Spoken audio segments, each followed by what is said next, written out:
kalau ngomong celeng degleng itu memang lagu itu niat saya pengen sekali terinspirasi dari karyanya Joko Pekik, pelukis maestro, dan Romo Sindunata. Jujur saya akui, saya membaca tulisannya Romo Sindunata tentang celeng degleng dan mengamati lukisannya Joko Pekik yang fenomenal itu, tertarik. Kenapa saya nggak menyuarakan ini? Visualnya sudah diambil Pak Joko Pekik, sastranya diambil Romo Sindu. Kenapa saya tidak mengambil ini?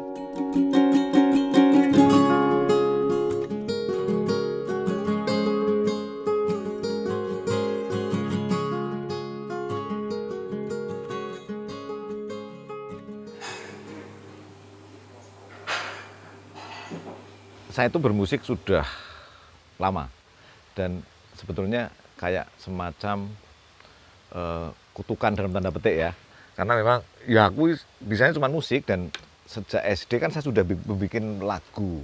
Jadi ketika saya membuat lagu itu hanya sekedar untuk fun. Nah, baru SMA, ketika saya di SMA di Jogja sini, era-era tahun-tahun 90 itu kan era-era ngamen gitu loh. Jadi terus ada lomba-lomba, kita akhirnya di grup di SMA bikin suatu grup, membuat musik. Tapi kebetulan saya dulu memang nggak biasa cover. Jadi udah kita bikin, akhirnya orang menganggap saya itu pemusik balada, pemusik puisi. Karena kalau misalnya saya melihat ada, ini puisi keren ini, itu saya bikin lagu. Ya sekedar dibikin tanpa direkod. Zaman dulu belum ada recording yang bagus, masih sederhana, dan kalau mau merekod itu kan mahal zaman dulu. Akhirnya itu saya ada banyak melibatkan saya ke komunitas teman-teman musik puisi. Kalau ngomong masalah musik puisi itu sebetulnya juga kalau secara etika sastra membuat, karena sudah ada lirik puisinya, ada puisinya, kita tidak harus menghormati pembuatnya. Jangan sekali-sekali merubah sedikit, mungkin kata kau dan engkau itu sangat lain. Itu kalau saya nggak berani, tetap akan saya, kalau memang itu kalimatnya kau, akan saya buat kau, bukan engkau. Padahal kalau di sebuah lagu, kadang-kadang enaknya di engkau, jadi engkau, karena mungkin sesuai dengan melodinya. Nah, itu bagaimana saya harus tetap merespon sesuai dengan puisi yang sudah terjadi. Lain persoalan jika memang kita sepakat dengan si pembuat liriknya bahwa nggak apa-apa, ini kebebasan kita, Anda berekspresi, saya membuat sastranya, silahkan, itu beda. Tapi ketika itu sudah menjadi puisi baku, nah itu harus sesuai. Kalau musik, dalam musik puisi, kalau musik balada yang saya geluti dulu itu ya kebetulan ya yang bikin lirik saya. Jadi ada otoritas kebebasan untuk membuat musik yang akan saya tampilkan. Tapi kalau kembali lagi, kalau sudah itu, ini puisi yang sudah jadi, puisi yang sudah banyak orang tahu, saya nggak akan berani. Gitu. Apalagi itu untuk festival, ketika saya jadi juri festival atau itu difestivalkan, itu sangat etikanya memang nggak boleh. Sebagus apapun dia membuat lagunya, ya kita harus menghormati pembuat liriknya. Seperti itu kalau saya mensikapi sebuah puisi.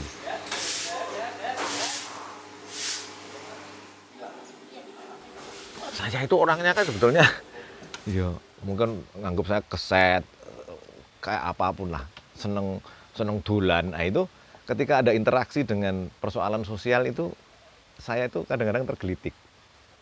Persoalan humanisme, terus ya tadi modal gitar itu yang mendorong saya membuat lagu.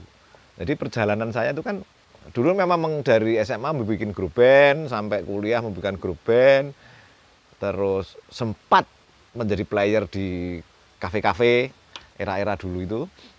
Terus akhirnya kenapa saya menekuni musik menjadi pencipta, atau bukan pencipta, pengkompos ya.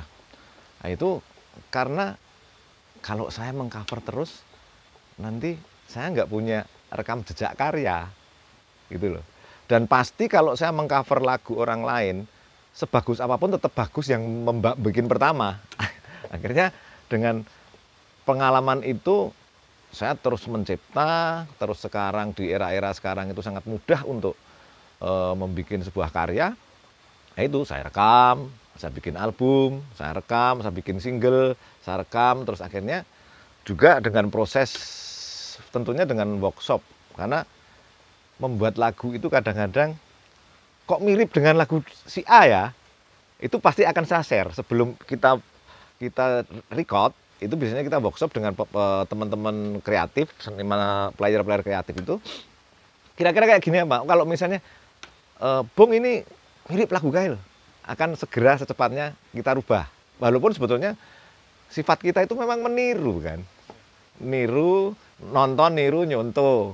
Nah itu akhirnya ya seminimal mungkin jangan sampai terlalu mirip.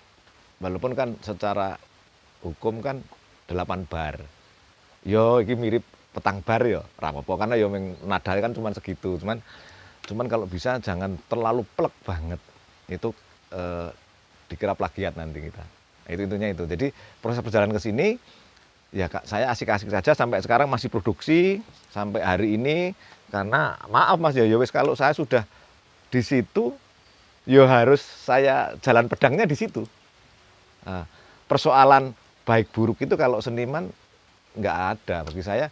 Yus berkarya yang penting, nanti biar masyarakat yang tahu, karena saya nggak punya ekspektasi untuk menjadi terkenal, untuk menjadi, saya sebetulnya sampai sekarang pun tidak, hanya karena ini naluri saya untuk berkarya, ya terus berkarya saja, minimal secara domestik ono gawean. Persoalan nanti banyak komunitas mencukai ya alhamdulillah, karena kenyataannya sampai sekarang ya saya bisa hidup dari musik, intinya itu.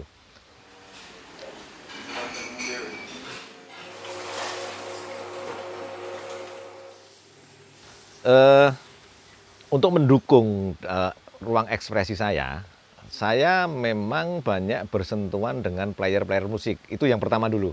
Jadi selama ini ada yang tetap menjadi teman bermain musik saya. Tapi pasti kalau misalnya gini, ada lagu yang ini cocoknya yang main si A, entah itu di gitar, entah itu di stringnya atau di brass sectionnya, saya akan mengambil cocoknya karakternya dia. Itu persoalan tes saya untuk mengajak orang berinteraksi, berproses dengan saya. Itu penting Mas, dalam berkesenian di pertunjukan seperti saya. Nggak boleh kita itu merasa bahwa aku dewe iso, ndak bisa. Bahwa di kesenian itu tetap butuh ruang sosial. Jadi interaksi saya dengan teman-teman musik yang lain, terutama yang muda-muda juga harus lebih banyak, dengan yang tua-tua juga lebih banyak, dan dengan komunitas seni yang lain, misalnya seni rupa. Saya banyak bergaul dengan teman-teman seni rupa karena ada ruang haru yang lain. Kalau dengan teman-teman saya juga ada ruang haru yang lain, dan itu bagi saya komunitas itu penting, jejaring itu penting, karena itu menambah asupan.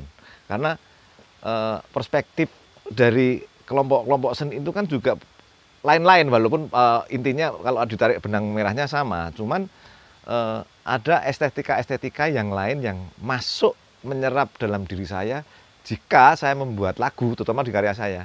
Saya juga ingin ngomong tentang persoalan di teman-teman di seni rupa, teman-teman sastra, itu penting.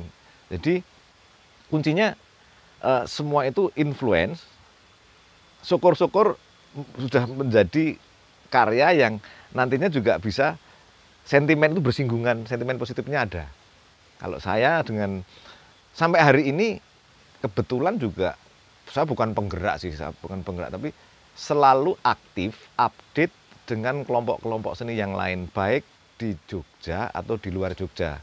Karena itu penting bagi saya untuk ngelambari, untuk selalu ada. Kalau istilah saya bukan eksistensi ya, griseni. Aku neng kono itu asik Mas, karena ternyata di era medsos ini tetap secara emosional itu yang penting ketemu, diskusi, ketemu, ngobrol, itu beda Mas. Oke, kita bisa vid call, bisa WA, bisa telepon, itu bisa, tapi interaksi fisik, jarak dekat kita ngobrol dengan teman-teman seniman itu luar biasa. Esensinya pasti beda.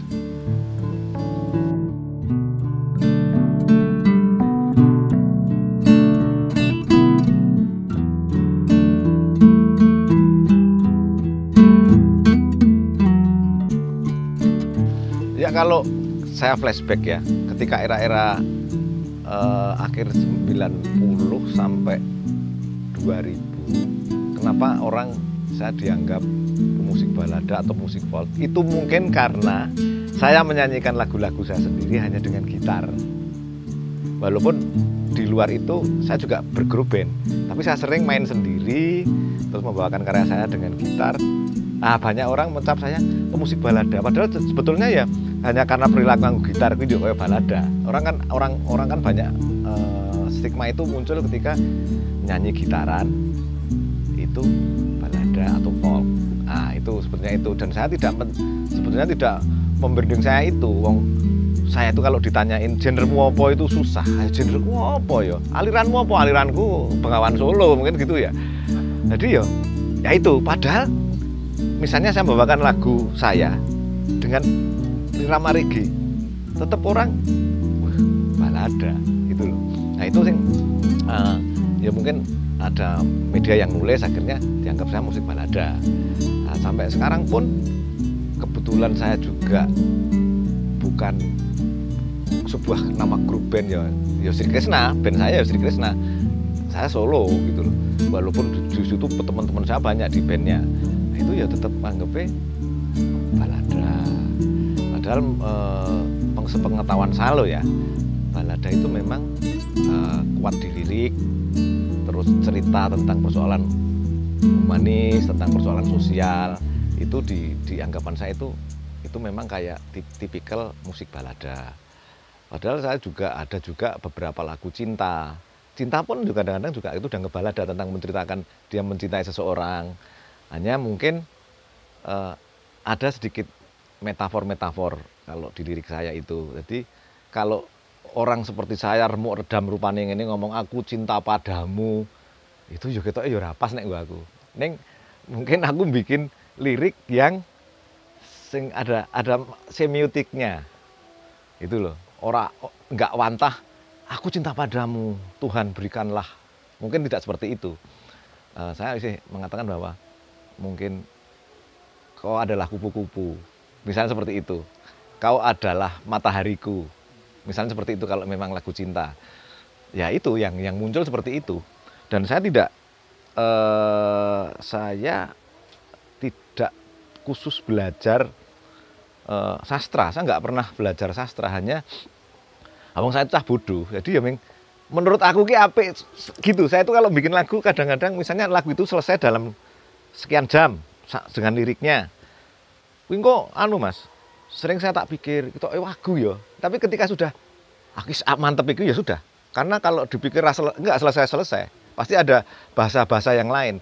Nah, metode saya membuat lagu itu kan ketika saya naik kendaraan, itu kadang-kadang muncul melodi.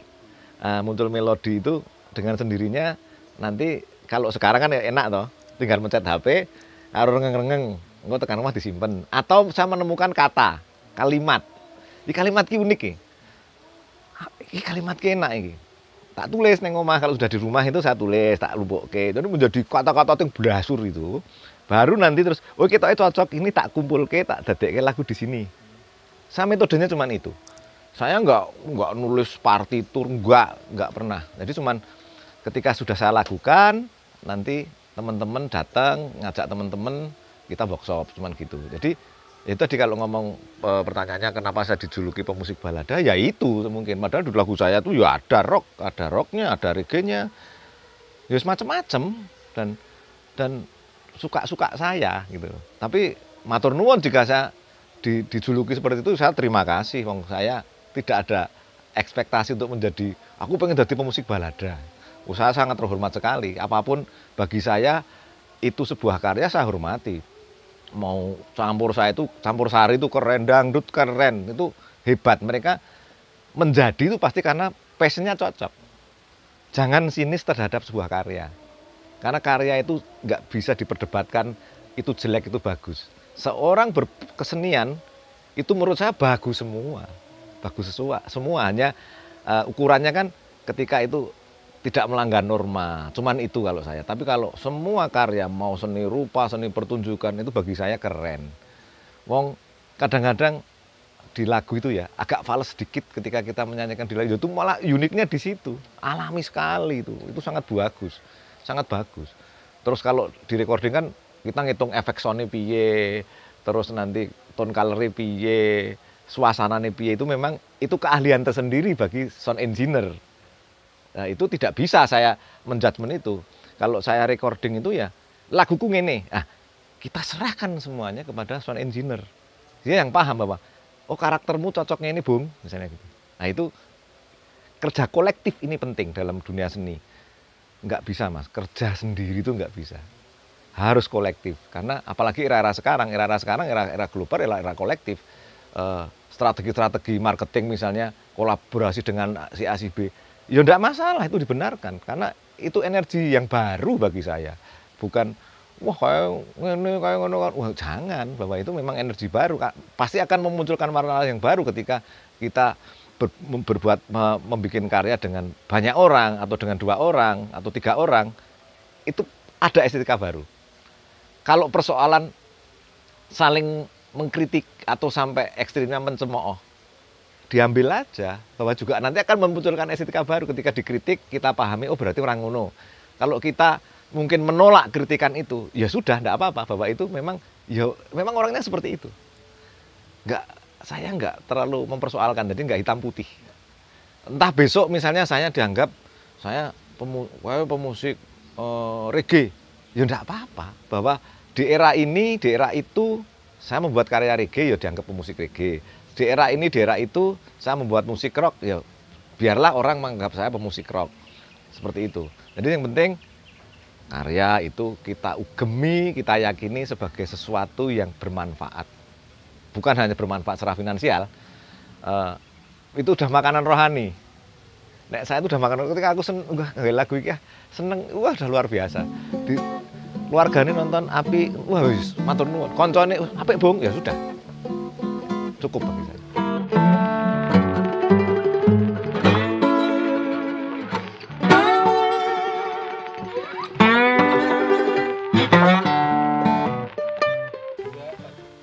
Saya itu memang bukan selebritis Mas, bukan, saya itu hanya berekspresi. Jadi ya kayak ketika era-era saya dulu berkesenian itu dengan tulus dan jujur, ya seperti itu wong. Nek banyak orang menganggap bahwa selebritis itu kudu wangun, visualnya keren. Saya ki opo, saya enggak bisa, enggak. Kayaknya saya sangat sadar saya enggak di ruang itu. Jadi pengakuan bahwa saya itu seorang penyanyi pemusik itu sudah cukup.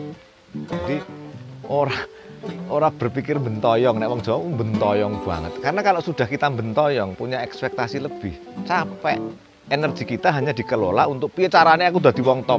Wah, itu capeknya luar biasa. Itu jangan, kalau memang kita ingin berkesenian, ya berkesenianlah dengan jujur tanpa ekspektasi apapun. Bahwa itu nanti bisa terkenal, bisa disenangi orang, kuwi bonus, berarti alam merestui. Itu Mas.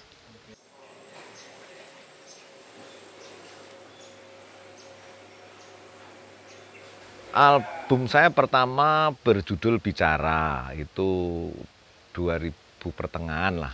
Terus habis itu di mayor label di Jakarta.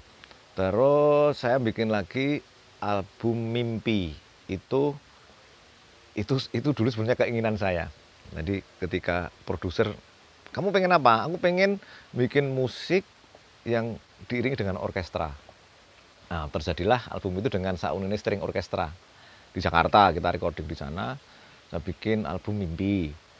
Nah, terus habis itu belum era-era loh Mas, belum era-era masih dulu masih ringtone loh ya. Nah itu, terus habis itu saya balik lagi ke Jogja, bikin single Garuda, album Ayu Lawan. Ayo Lawan, saya bikin indie dengan komunitas saya dulu, Folk Mataraman Institute. Kita bikin album itu, kita konserkan. Itu agak unik juga. Saya membuat konser tetap berjualan tiket, tapi tidak tiket uang. Jadi nonton saya cukup membawa sayur mayur, membawa beras, membawa koran, kertas, nanti diserahkan ke panitia, nanti bisa dapat tiket untuk nonton. Dan setelah habis nonton, saya kerjasama dengan waktu itu Dinas Perkebunan. Pulang kita kasih gift membawa pohon untuk ditanam. Nah itu lucu. Jadi di area Taman Budaya itu banyak sekali pohon-pohon, wit-witan, terus sayur mayur, telo menumpuk di meja-meja itu. Setelah itu mereka kita bagikan kepada masyarakat yang membutuhkan. Saya bukan anu ya, tapi itu memang saya mencoba untuk membuat metode itu. Dan menurut saya cukup sukses waktu itu. Jadi karena itu kita produksinya itu arisan kolektif. Jadi saya sudah biaya produksi untuk recording, untuk perform konser sudah ada. Kenapa kita tidak menggembirakan kota Jogja yang lucu? Kita bikin lucu-lucu, ya bukan lucu-lucuan ya. Itu memang sadar Pak. Tes yuk. Kalau kita gratis, nanti apresiasinya kurang. Biasanya kita nonton gratis itu ya tinggal udut, tinggal anu. Kalau kita bawa, kamu boleh nonton, tapi cukup membayar dengan sekilo beras. Jadi terjangkau semua. Ya membludak akhirnya.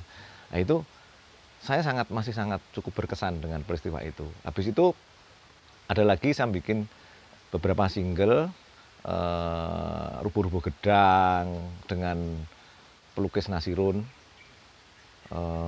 terus membuat lagi lagu single Sajak Putihnya Chairil Anwar, bikin lagi lagu Garuda Jaya Nusantara. Terus habis itu saya konser lagi tahun 2018 akhir Desember Pak ya kalau nggak salah. Konser Kidung Nusantara menjelang Pilpres. Jadi memang di beberapa album saya terutama Ayo Lawan dan Kidung Nusantara itu ada syarat kritik sosial. Saya mencoba untuk menyuarakan bahwa semua orang itu berhak untuk bersuara. Kebebasan itu perlu karena mungkin zaman Orde Baru, saya masa-masa Orde Baru kan masih udah tahu, saya sudah gede, udah 98 itu sudah kuliah saya.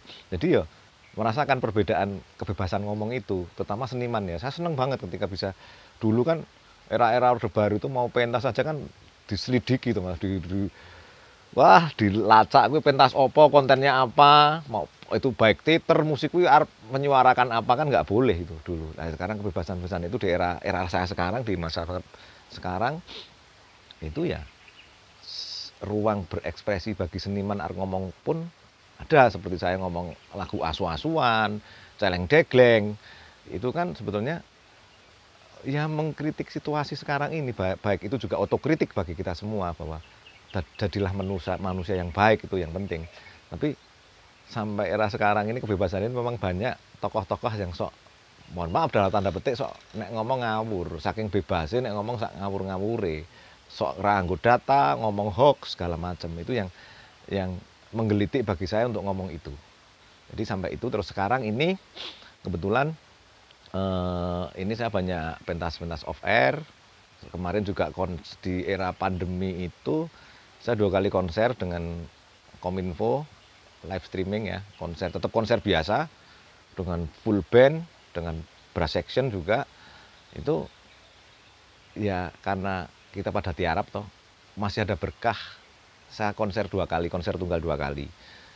Itu bisa dilihat di YouTube-nya Kominfo, dan Butet Kartarjasa itu ada. Terus beberapa proyek-proyek dengan teman-teman, ada Mas Butet dengan Kayan Production Jakarta, itu sampai sekarang masih. September juga bulan depan saya juga ada proyek dengan Kayan Production di Jakarta, bikin kayak teater juga, teater musik, ada lawak, ada cak lontong, ada segala macam, ada Mas Butet itu. dengan konsep mencintai Indonesia itu. Jadi selama saya masih bisa berekspresi, saya pikir ya terus saja. Saya berkali-kali mengatakan bahwa ya seniman itu nggak ada pensiunnya, kalau mau ngomong ya ngomong aja, tapi dengan konteks yang bener loh ya. Nek orang anggo data ya kuwi hoax sekarang, kita kena undang-undang itu Mas.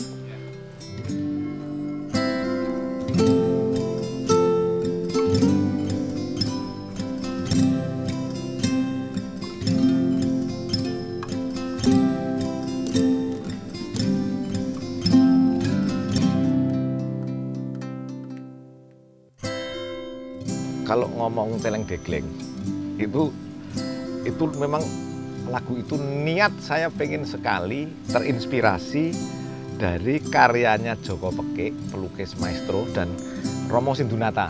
Jujur saya akui, saya membaca tulisannya Romo Sindunata tentang celeng degleng dan mengamati lukisannya Joko Pekik yang fenomenal itu, tertarik. Kenapa saya nggak menyuarakan ini? Visualnya sudah diambil Pak Joko Pekik, sastranya diambil Romo Sindu. Kenapa saya tidak mengambil ini? Saya mohon izin dengan beliau-beliau. Diperbolehkanlah. Lagu itu saya buat saya buat sebelum saya rekod loh ya. Saya buat sendiri dengan main gitar doang. Itu kalau nggak salah 2014 atau 2015. Sudah saya nyanyikan dengan gitar bolong live biasa itu. Terus baru tahun 2018 saya mengalbumkan, saya kompilasi dengan berbagai lagu saya di situ. Nah, itu terus saya launching, saya konserkan, saya jual tiket tahun menjelang Pilpres periode Pak Jokowi yang kedua. Alhamdulillah penemunya lumayan di Jogja. Terus habis itu di Jakarta. Tapi karena mungkin waktu itu belum yakin celeng degleng maknanya kan sangat lokalistik banget kan. Akhirnya sama Mas Agus Nur diganti judul Celeng Oleng. Nah itu kita 2 hari 3 pertunjukan di Jakarta dengan Kayan Production. Kita main di sana dan dengan ya ada guyonan kayak teater lah. Saya nyanyi di situ, ngomong celeng dan asu-asuan. Itu asu-asuan cuma konotasinya ada. Memang kalau asu-asuan ada saya kritik kepada seseorang memang. Tokoh publik seseorang. Memang inspirasinya di Jakarta. Oke, baru viral itu ketika persoalan politis Bambang Pacul dan Pak Ganjar. Nah, itu tahu-tahu kok lagu itu viral dipakai. Itu saya juga nggak tahu, sampai saya agak gimana, saya nggak secara itu lagu itu sudah ada duluan. Itu sampai saya wah isunya macam-macam lah. Ada yang isu lucu, ada yang isu enak, ada yang isu agak nggak enak gitu loh. Itu kan sampai viral itu waktu itu. Nah, tapi juga secara personal itu juga berkah. Akhirnya saya bisa main banyak job waktu itu sampai sekarang lah, karena sidik-sidik celeng degleng. Padahal ya lagu itu konteksnya saya itu ngomong tentang mitologi binatang celeng ya. Seperti yang dilukis Pak Joko Pekik dan Romo Sindunata, bahwa celeng itu memang binatang jalannya lurus nggak punya belok tapi tetap nabrak akhirnya. Itu loh. Dan itu saya pengen ngomong itu dengan bahasa musik gitu loh. Yang penting bisa joget. Nah, itu mungkin karena beat-beatnya beat joget gitu loh. Ada sedikit reggae-nya, ada sedikit rocknya. Itu kan yo lumayan lah bagi saya, itu menguntungkan. Secara kekaryaan saya menguntungkan. Dan itu saya sudah yo dengan Pak Joko Pekik dan Romo Sindu ya ngobrol apa aneh, dan mereka kebetulan beliau-beliau ini sahabat guru saya itu loh. Ya karena tadi saya bilang bahwa saya itu di mana-mana, di komunitas mana-mana. Jadi akhirnya kalau secara personal itu berkah bagi saya. Nah ini ya rencana saya besok saya akan bukan mengulangi celeng degleng lagi, bukan. Celeng degleng biarlah menjadi celeng degleng. Ada lagu yang mirip tapi tentang wataknya mirip, tapi tentang hoax, tentang kebersamaan.